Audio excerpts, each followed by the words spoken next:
मैं इस वक्त नेशनल क्रिकेट स्टेडियम कराची के बाहर मौजूद हूं, जहां पर टीम पाकिस्तान ने चैंपियंस ट्रॉफी के लिए अपना पहला ट्रेनिंग सेशन किया। या आप यूं समझ लीजिए कि ट्राई नेशन सीरीज़ हारने के बाद टीम पाकिस्तान ने पहला ट्रेनिंग सेशन किया है, जिसमें कप्तान मोहम्मद रिजवान और मिस्ट्री स्पिनर अब्रार अहमद ने शिरकत नहीं की और बाकी तमाम क्रिकेटर्स थे। बट ऑप्शनल ट्रेनिंग सेशन था और फुल फ्लैज जिस तरह हम देखते हैं पाकिस्तान का ट्रेनिंग सेशन वैसा नहीं था। मगर पाकिस्तान टीम को लेके जो क्रिकेट फैंस हैं, खासकर जो कराची के हैं, क्योंकि यहाँ पर पाकिस्तान ने 2 मैच खेले, एक अफ्रीका के खिलाफ जो पाकिस्तान ने जीता, एक न्यूजीलैंड के खिलाफ फाइनल जो पाकिस्तान हारा।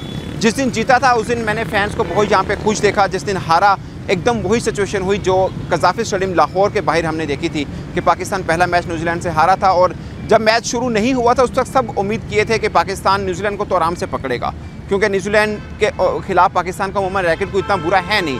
मगर मुझे लगता है कि न्यूजीलैंड एक के बेस्ट कॉम्बिनेशन के साथ ये चैंपियंस ट्रॉफी के अंदर आई है और शायद अच्छी टीमों में वही टीम है जिसका कोई डिस्टर्ब नहीं है, कोई फिटनेस का, कोई इंजरी का कोई प्रॉब्लम है नहीं है।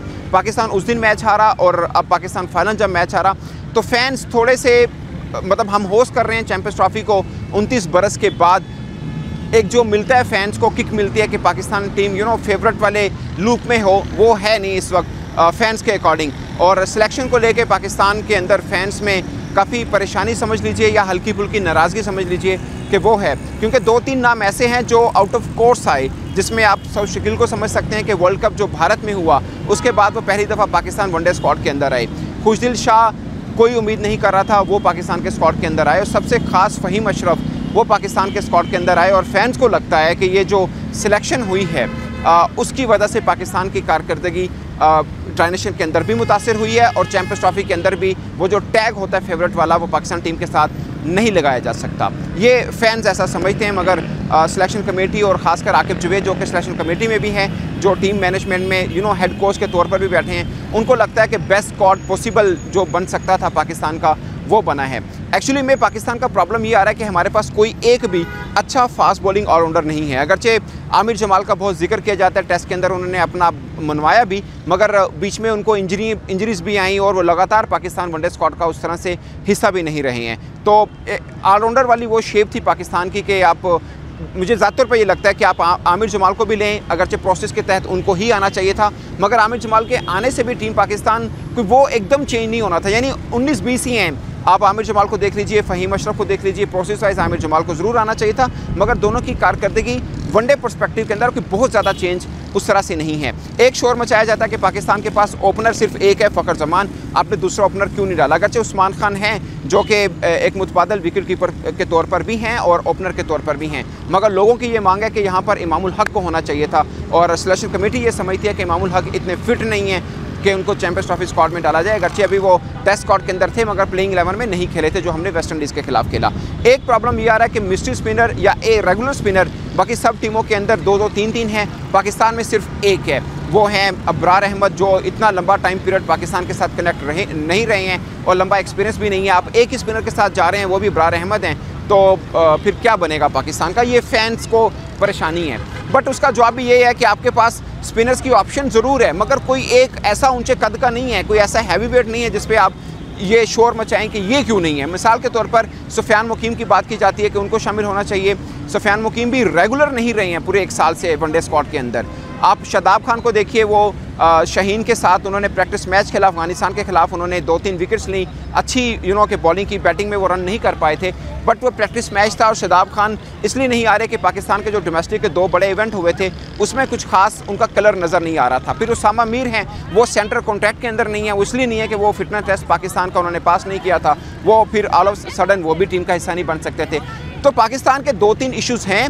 उससे बढ़ के इशू ये है कि उसकी जगह पर आप अगर फ़हीम अशरफ का सोच रहे हैं कि वो क्यों आए हैं, तो कोई ऐसा क्रिकेटर नहीं बैठा जिसके ऊपर आप चीखो पुकार कर सकें कि यार इसको होना चाहिए था, ये क्यों हैं। अगर अब्रार अहमद हैं तो उनकी जगह पर भी कोई और दूसरा स्पिनर इतना बड़ा नहीं पड़ा जिसके ऊपर आप बात कर सकते हैं कि यार ये क्यों नहीं है। मिसाल के तौर पे आपको याद होगा वर्ल्ड कप 2023 में अब्रार अहमद रिजर्व में थे, तब शादाब खान को रन हो रहे थे तो सब चीखो पुकार कर रहे थे कि अब्रार अहमद को क्यों नहीं खिलाया जा रहा।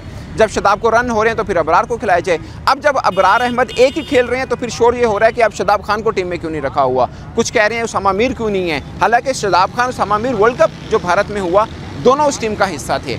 तो पॉइंट है कि पाकिस्तान असल में जो असल वजह है उसके ऊपर शायद नहीं आ रहे कि हमारे पास अच्छा स्पिन ऑलराउंडर नहीं है या हमने मुतबादल बना नहीं रखा, हमारे पास अच्छा फास्ट बॉलिंग ऑलराउंडर नहीं है। अभी शाहिद अफरीदी ने इंडियन चैनल पे बैठ के बात की, जब हार्दिक पांड्या का जिक्र हुआ उन्होंने बोला कि अब हार्दिक पांड्या जैसा तो हमारे पास है नहीं है। काफ़ी कि उनके चेहरे पे नज़र आ रहा था कि ये पाकिस्तान का सबसे बड़ा एक वीक पॉइंट है कि हमारे पास हार्दिक पांड्या या हमारे पास अच्छा ऑलराउंडर ही नहीं है। उन्होंने सीधा जाके रज़ाक का जिक्र किया कि हमारे पास आखिरी जो अच्छा था वो रज़ाक था, उसके बाद तो कोई ऑलराउंडर आया ही नहीं है। वो अलग बात है कि साथ में इंजमामुल हक बैठे थे, वो भी पाकिस्तान के चीफ सेलेक्टर रह चुके हैं। खुद शाहिद खान अफरीदी भी पाकिस्तान के अगरचे छोटे टाइम पीरियड पे मगर चीफ सेलेक्टर रह चुके हैं। तो इसमें आप क्रिकेट बोर्ड का समझ लीजिए कि कहीं पे खामी है, सिलेक्शन कमेटी की है, या पाकिस्तान में एक प्रॉब्लम है। हमारे यहाँ जो ट्रायल्स होते हैं ना अंडर 13, अंडर 15, अंडर 17, अंडर 19 के, किसी भी ट्रायल के अंदर ऑलराउंडर का ट्रायल नहीं होता। कोई बच्चा है वो समझता है कि वो ऑलराउंडर है, फास्ट बॉलिंग ऑलराउंडर या स्पिन बॉलिंग ऑलराउंडर, तो वो ट्रायल नहीं होता कि आपने ऑलराउंडर के तौर पर ट्रायल दें। उन्हें कहा जाता है कि आप एक चीज़ बताएं, बॉलिंग या बैटिंग,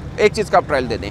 तो हमारे यहाँ ये सिस्टम में नहीं है ऑलराउंडर का ट्रायल, तो इस वजह से मुझे लगता है कि सामने भी उस तरह से आ नहीं रहा है। लास्ट उठा के देख लीजिए, आपके पास शादाब खान हमारे पास ऑप्शन है, या फिर अब्दुल रज़ाक जो पहले फास्ट बॉलिंग ऑलराउंडर है। इस बीच में एक दो नाम आए ज़रूर, जिसमें आमिर जमाल का जिक्र भी कर लीजिए, एक अहमद भट्ट हैं जो खेलते हैं पाकिस्तान के डोमेस्टिक सर्कल में, बट वो भी कोई इतने बड़े यानी है नहीं जिनके ऊपर बहुत ज़्यादा शोर मचे। जैसे फ़खर ज़मान टीम पाकिस्तान से बाहर थे तो सबने शोर मचाया कि ऐसा कोई प्लेयर नहीं है।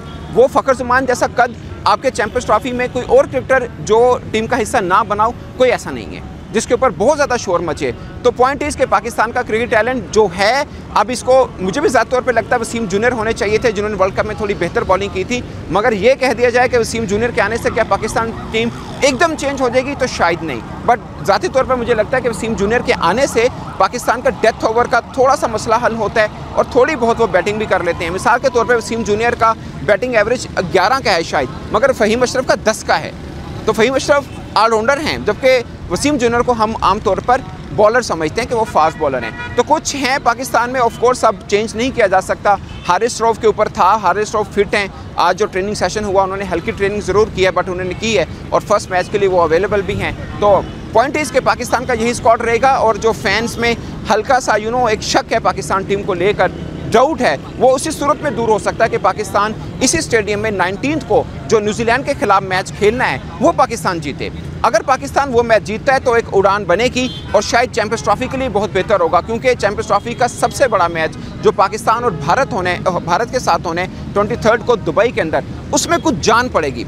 अगर पाकिस्तान ये मैच हार जाता है, 19-20 हो जाता है न्यूजीलैंड वाला मैच, तो मुझे लगता है कि फिर उस मैच में भी इतना मज़ा नहीं रहेगा कि हम सभी को पता है कि इस चैंपियंस ट्रॉफी में सबसे तगड़ा स्क्वाड इंडिया का है। टू सम एक्सटेंट आप न्यूजीलैंड का भी कह सकते हैं, बट अगर न्यूजीलैंड से हम तीसरा मैच हार जाते हैं, क्योंकि 2 मैच हम हार गए हैं, अगर चैंपियंस ट्रॉफी का पहला मैच भी हम हार जाते हैं तो कुल मिला के 3 मैच हम हारे हैं, तो फिर क्या उम्मीद रखनी चाहिए कि हम इंडिया को भी हरा सकते हैं या नहीं हरा सकते। तो at the moment Pakistan team को लेकर फैंस क्या सोच रहे हैं, इन्वायरमेंट तो खैर बहुत ज़बरदस्त बना हुआ है कि पाकिस्तान में 29 ईयर के बाद कोई बड़ा आईसीसी का इवेंट पाकिस्तान को मिला है। इन्वायरमेंट बहुत ज़्यादा है, फैंस में एक्साइटमेंट बहुत ज़्यादा है, बट अब टीम पाकिस्तान के ऊपर है कि कहीं पर एक बड़ी जीत दें ताकि फैंस में वो जोश व खरोश फिर दोबारा से बना रहे जो मैंने साउथ अफ्रीका के खिलाफ जीत के बाद देखा था। स्पोर्ट्स की खबरें ढूंढ रहे हो तो इधर उधर क्या देख रहे हो, चलो फटाफट से स्पोर्ट्स तक को सब्सक्राइब करो, और हाँ, जो घंटी नजर आ रही है फटाफट से बिना देरी किए इस पर क्लिक करो।